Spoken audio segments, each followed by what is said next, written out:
वंदे मातरम। मैं सैनिक चंदू चौहान आज आप लोगों को वीडियो के माध्यम से बताऊंगा कि हमारे उच्च अधिकारी जवानों के साथ किस तरह शोषण कर सकते हैं और हमारे सेना में उसको ताकत और मजबूत बनाने के लिए हमें कैसे आवाज़ उठाना पड़ेगा। क्योंकि हमारे जवान कभी कोई आवाज़ उठाता है तो उसमें होता क्या है कि लोग कहते हैं कि भाई ये सेना को बदनाम कर रहा है।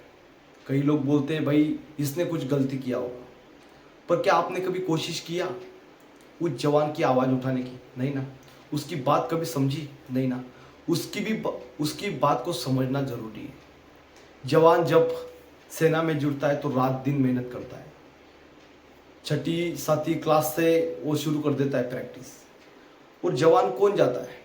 एक मिडल परिवार का आदमी जो जिसका बाप किसान हो, जिसकी माँ मजदूरी कर रही हो, और एक छोटे से गांव से एक जवान बड़ी मेहनत करने के बाद वो लाखों में भर्ती होता है, दौड़ लगाता है लाखों में पहले। उसके बाद प्रैक्टिस करने वाला ही आदमी सक्सेस होता है।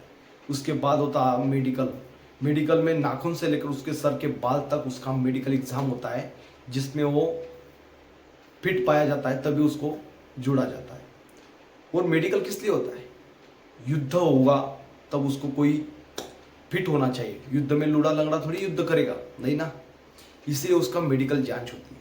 उसके बाद उसका होता है एग्ज़ाम भी वो बहुत मुश्किल से एग्ज़ाम दे पाता है। एग्ज़ाम देने के बाद वो पढ़ाई करता है, तब एग्ज़ाम देने के बाद वो सिलेक्ट होता है। होता क्या है, जब वो सेना में जुड़ता है तब बहुत सारी सपने लेके जाता है कि वर्दी डालूंगा और गांव में जाऊंगा तो पूरा लोग उसको देखता है तो खुश होता है कि यार सेना में एक जवान जुड़ा है। पूरा लोग उसको कोई धर्म से नहीं, कोई जात से नहीं, और उसको जानते, आजू बाजू के जो गांव होते वो भी उसको जानने लग जाते, इस गांव का फौजी है करके। और उसी की वजह से उसका देश भी पूरा सम्मान करता है। पर क्या होता है ना, जब कोई अधिकारी के घर में अगर प्राइवेट काम बता दिया, अगर वो जवान ने मना कर दिया तो अधिकारी उसको द्वेष नज़र से देखता है। और होता क्या है कि इनके घरों में पहले युद्ध होते थे तो उस टाइम पे अंग्रेज़ वाले मोबाइल, सोशल मीडिया नहीं थी। और कोई लोग जब आवाज़ उठाते तो सोशल मीडिया आज ऐसा एक्टिव है कि काला सच बाहर आने में ज़्यादा देर नहीं लगती। इसी तरह सोशल मीडिया उस टाइम, पुराने टाइम पे सोशल मीडिया नहीं था, और इसीलिए अधिकारी घरों में काम करवाना, अंग्रेज़ वाले कानून आज भी चल रहे। बड्डी के नाम पे, बड्डी किस लिए होता था? युद्ध में एक दूसरे की सहायता, मैसेज देने के लिए। पर एक बड्डी के नाम पे उसको चड्डी धुलवाने की कोशिश करते हैं। क्यों? अपने घरों में प्राइवेट काम। उसको सरकार पैसा भी देती है, 20-20 हज़ार सरकार देती है अधिकारियों को, उसका अलग से पैसा मिलता है। पर ये चाहते हैं कि वही जवान की स्टैंड ऐसा है कि अंदर सोशल मीडिया आएगी नहीं, कोई बोलेगा नहीं, और सिक्योरिटी के नाम पे अधिकारी बोल देंगे कि अंदर आना नहीं भाई। इसीलिए जवान का शोषण ज़्यादा होता है। शोषण इसलिए होता है कि अगर उसने घर में काम नहीं किया, उसको डिसिप्लिन एक्ट क्या लगाया जाएगा कि आपने मेरी ऑर्डर फॉलो नहीं की, आपने ये काम नहीं माना, इस तरह आपको पनिशमेंट देके डिसिप्लिन के नाम से आपको घर भेजा जाएगा। तो जब हम यहाँ पे चिल्लाते, इतने दिन से चिल्लाते, कई लोगों की समस्या थी कि भाई आप ऐसे एक ही हो गया। मैं बोला एक ने, ऐसे 15 लाख से ऊपर सैनिक है जिसको मैं बार बार बताने की कोशिश कर रहा हूँ।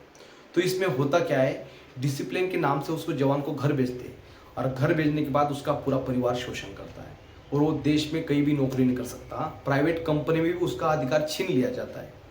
किस लिए? क्योंकि वो प्राइवेट कंपनी में जॉब को जाएगा, वहाँ नज़दीक पुलिस थाना में एक वेरिफिकेशन भेज देते तुरंत कि आपको सेवा से बर्खास्त कर दिया गया, अनडिसिप्लिन, अनडिजायरेबल लिख देते उसमें बड़े सुनहरे अक्षरों में।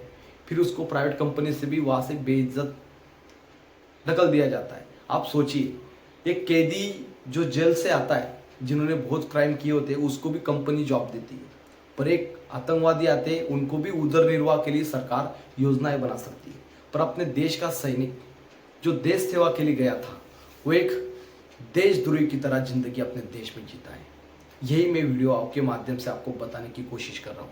शायद आपको मेरा ये सब्जेक्ट कम शब्दों में समझ में आया होगा, तो इस वीडियो को ज़्यादा से ज़्यादा शेयर भी करना। फिर अगला वीडियो में बनाऊँगा, इसमें और छोटे छोटे मुद्दे और कम शब्दों में आपको बताने की कोशिश करूँगा।